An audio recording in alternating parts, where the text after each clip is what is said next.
Hi there, it's Renee from A Human Workplace, and I'm so glad you've joined me for this episode of To Work with Love. On this podcast, I make the business case and the human case for love.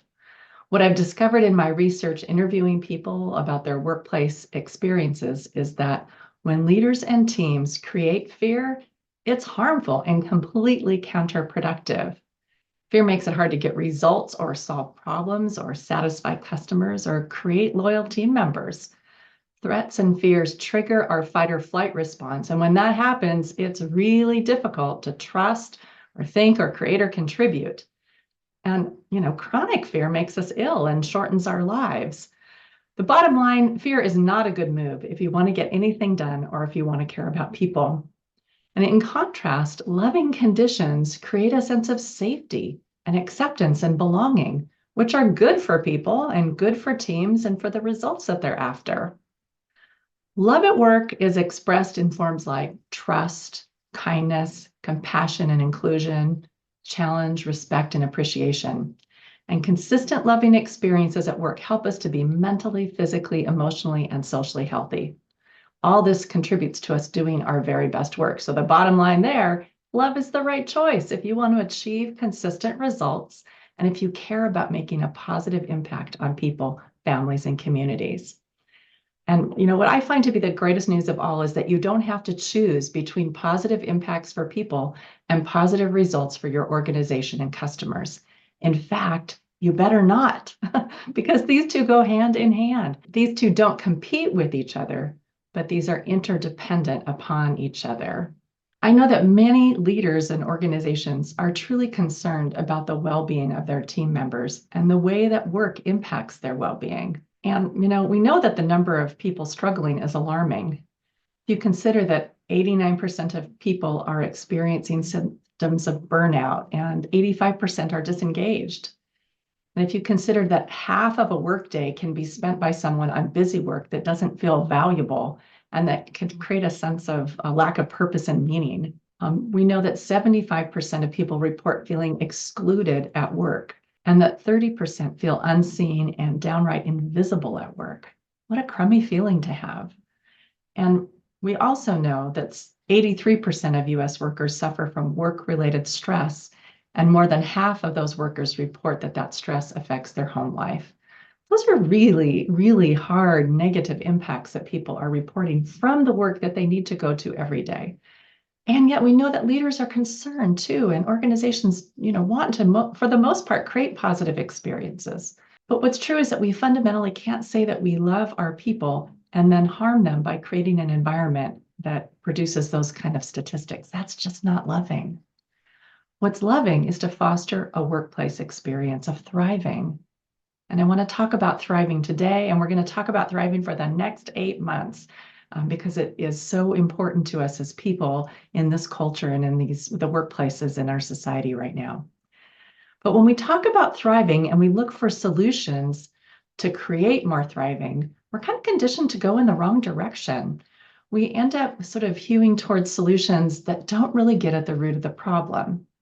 So I want to try this out for just a moment. I want you to think about, if you were to plan a program for thriving, maybe you have, but if you were to, off the top of your head, think about what are the kinds of things that you could focus on to help your team thrive.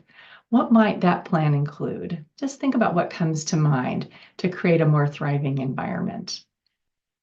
Well, what I know is that people often think of things like breathing and yoga and massage and meditation, or they think about fitness and nutrition, or financial education, or therapy and mental health counseling, or maybe volunteering and social connection, or support groups, or wellness trainings.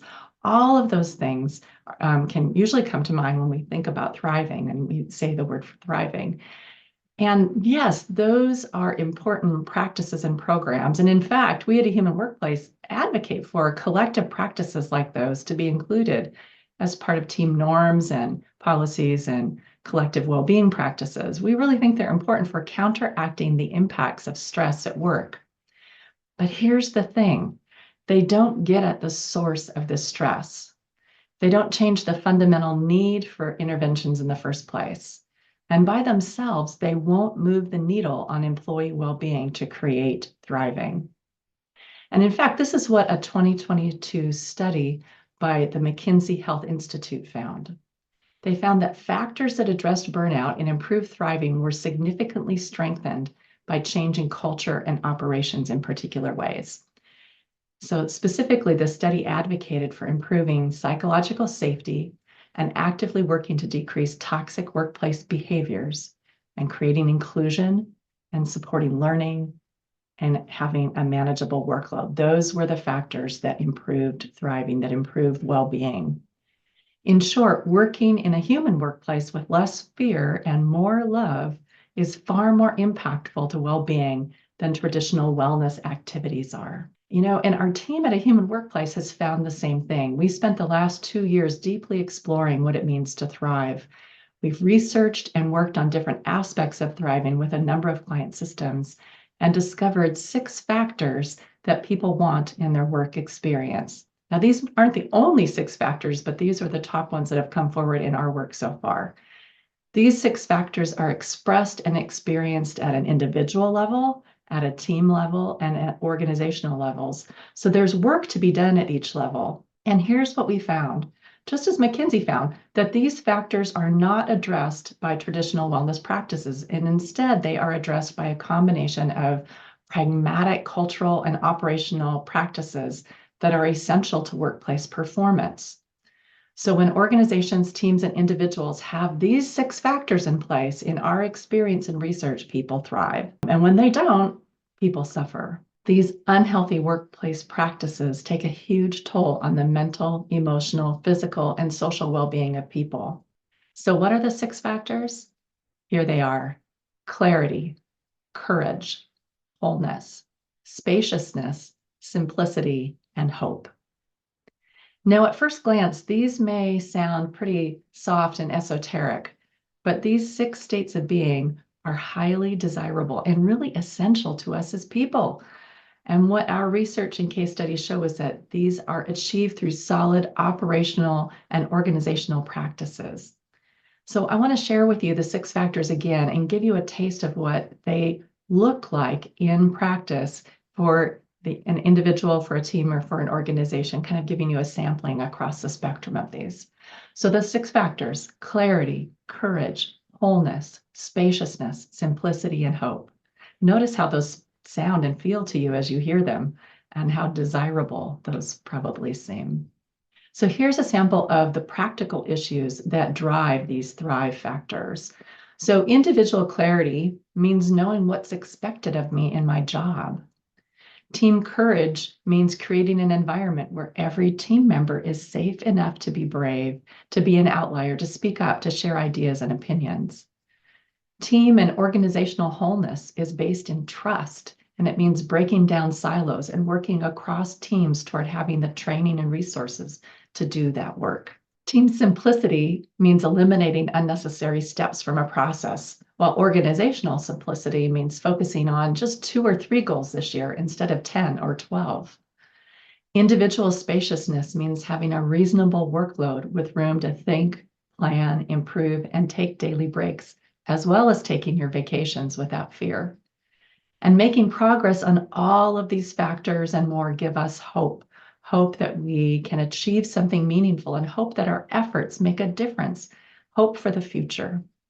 So imagine a workplace where each day, systematically over time, you're working to culturally and operationally improve so that your team members thrive and achieve results.